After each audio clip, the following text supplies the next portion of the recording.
Hey there, everyone. It's Lynn from Holistic Health and Wellness, and it is Friday. I see my hair's sticking out.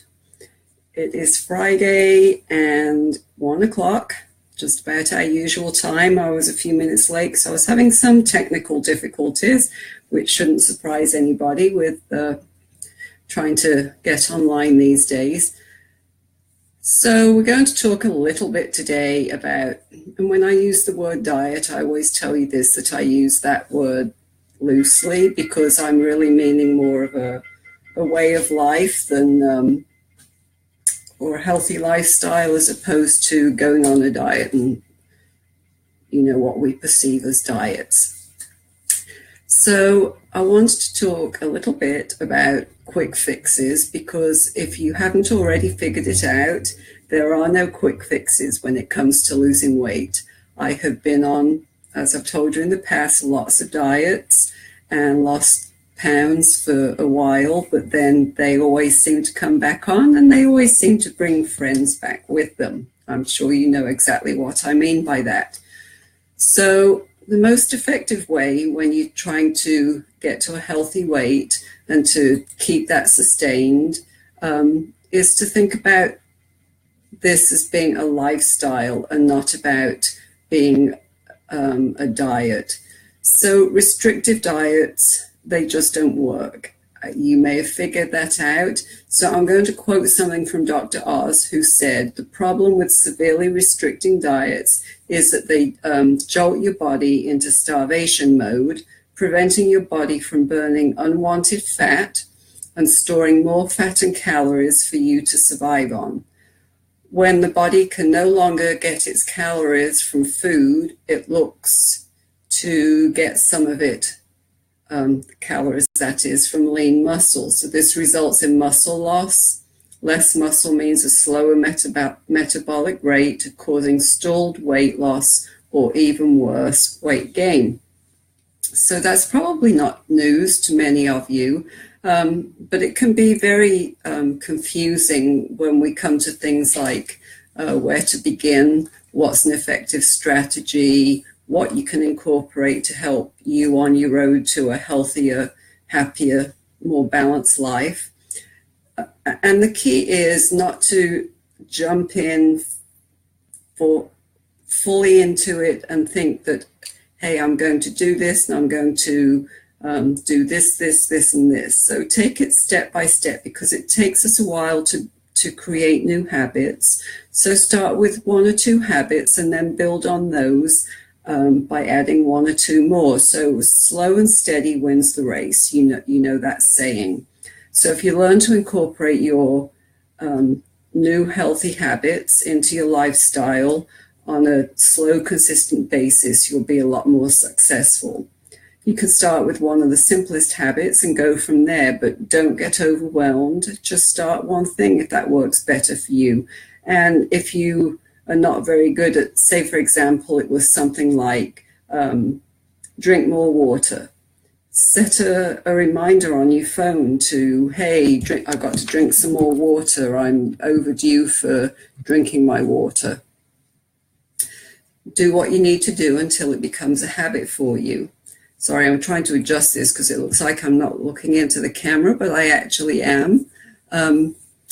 So grab your smartphone, iPad, tablet, whatever you got, and start putting those things into your phone to remind you, whether it's drinking more water, whether it's, hey, I need to eat my lunch. And I know that sounds really silly, but our mindset can often be when we're trying to lose weight, oh, if I just miss this one meal, it will be less calories in, so I'll lose more weight. But that just isn't the truth of the matter. You need to eat consistently to keep your metabolic rate up.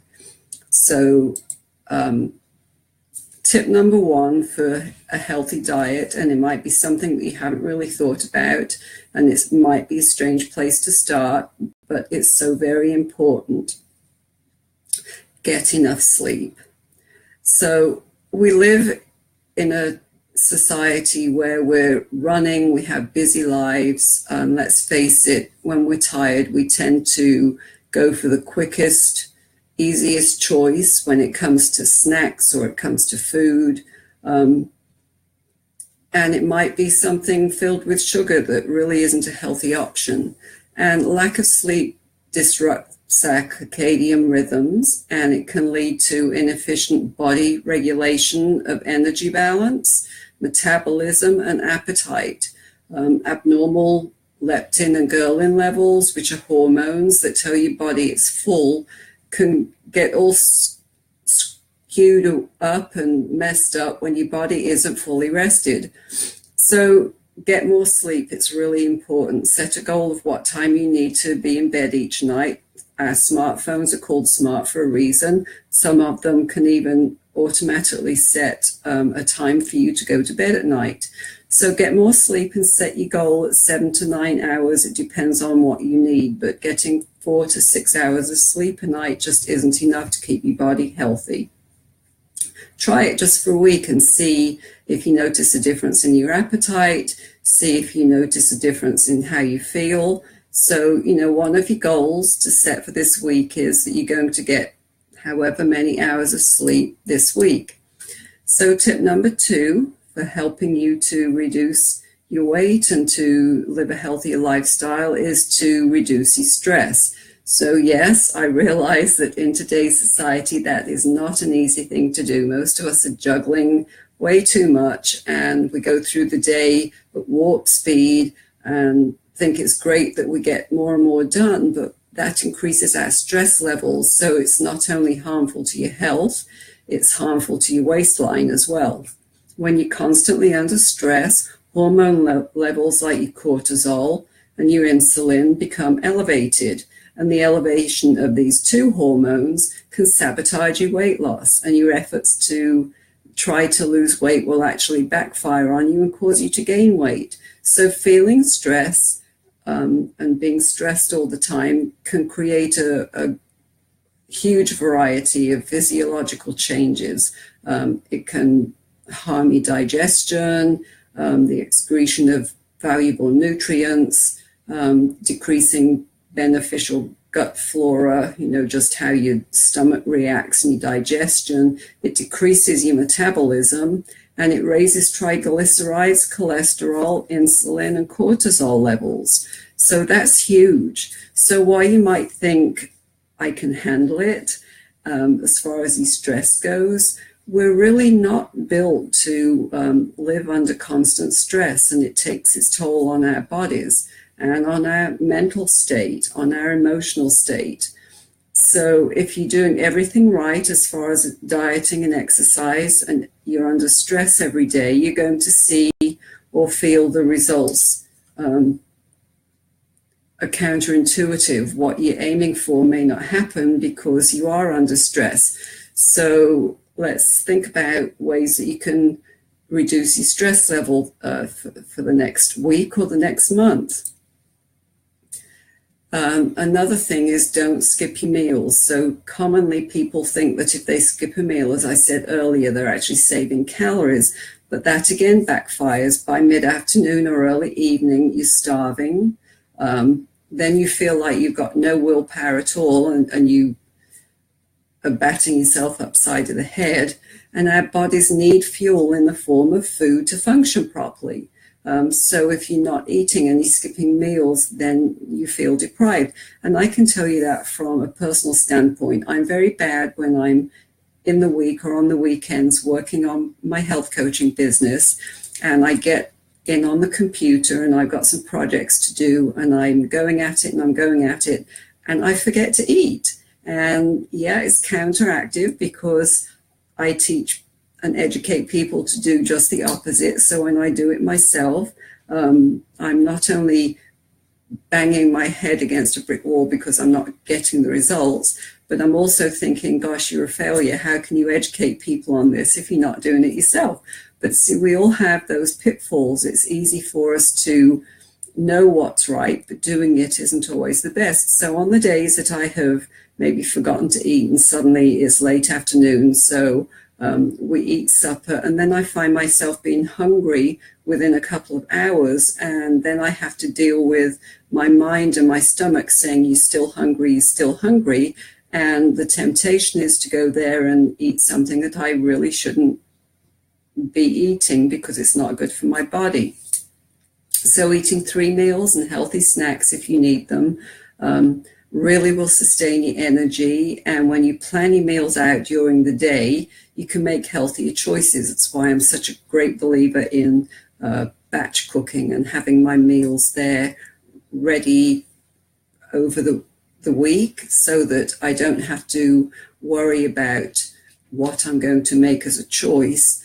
But there are some healthier options. So in the evenings, if I have done that and I haven't eaten, I've got some healthy snack options that I can go to as opposed to just grabbing for a candy bar or something. And you do notice a difference in how you feel when you are consistently eating and you're not skipping meals.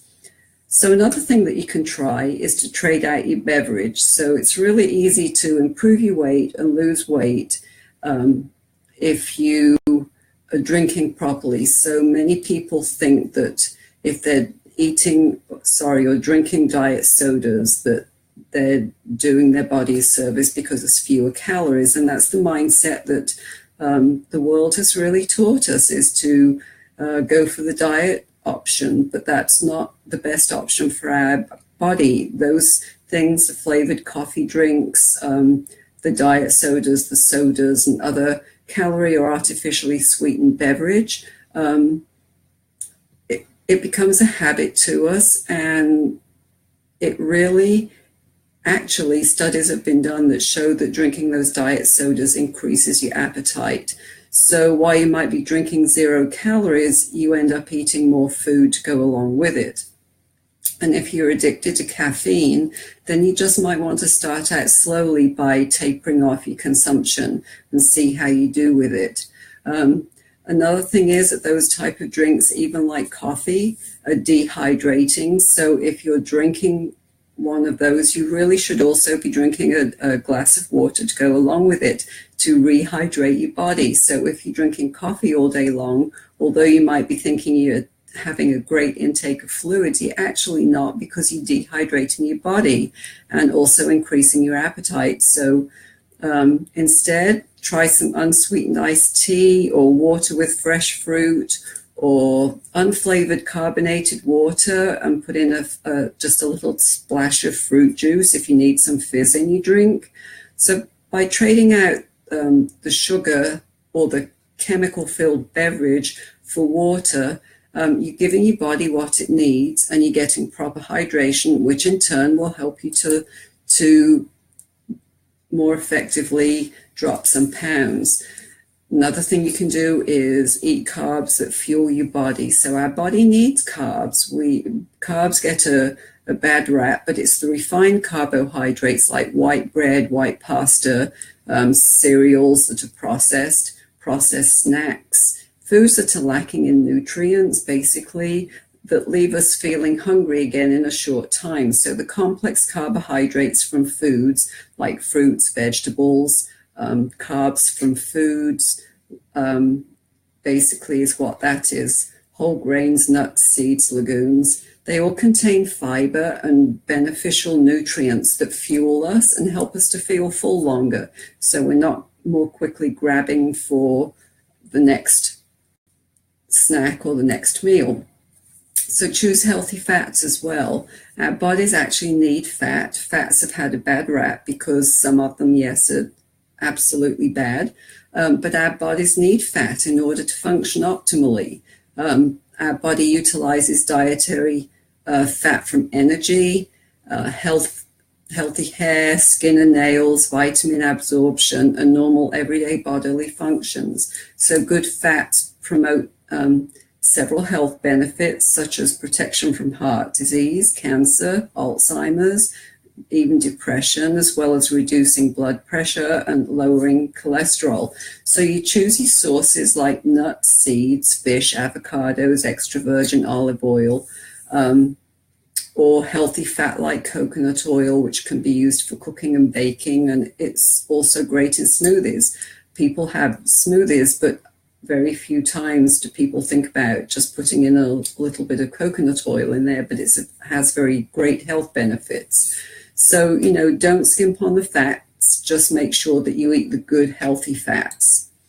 And then focus on lean protein. So we have to consume enough protein. It's another way to improve our energy, to stay satiated longer after a meal. And our bodies require protein for cell renewal.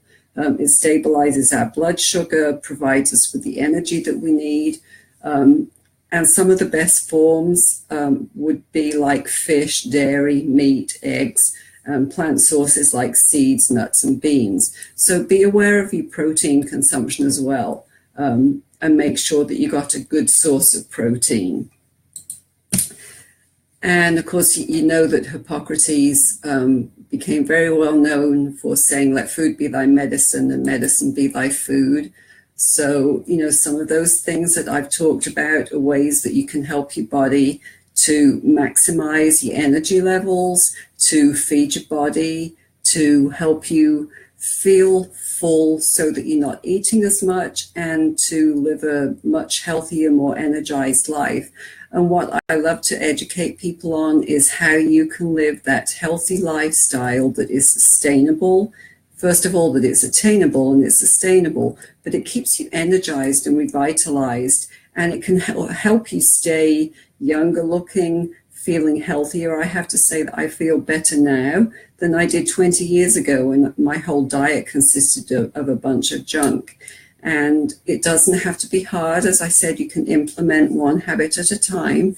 You don't have to jump in all at once so you feel overwhelmed. Do it on your time scale. But I would love to help you if you're having problems in that area. I've told you before, just feel free. I've got 5 spots available this weekend and into Monday for a free strategy session for you to get a breakthrough on your energy and on your health. So I will pop in the link to that under this, and I would love to have you join me just for a 30-minute strategy session, see how I can help you feel more energized and revitalized and rejuvenated. So again, this is Lynn from Holistic Health and Wellness. I am a certified health coach and certified wellness cooking instructor. I love helping people with how they can do that batch cooking I talk about so often, because it's been a lifesaver for me when I'm really busy having my food pre-planned and prepared. And I would love to help you with that too. So again, I will drop in the link here. I would love to be on a free call with you and help you out. I hope that you have a great rest of your Friday and a wonderful weekend. Have a great day. Bye.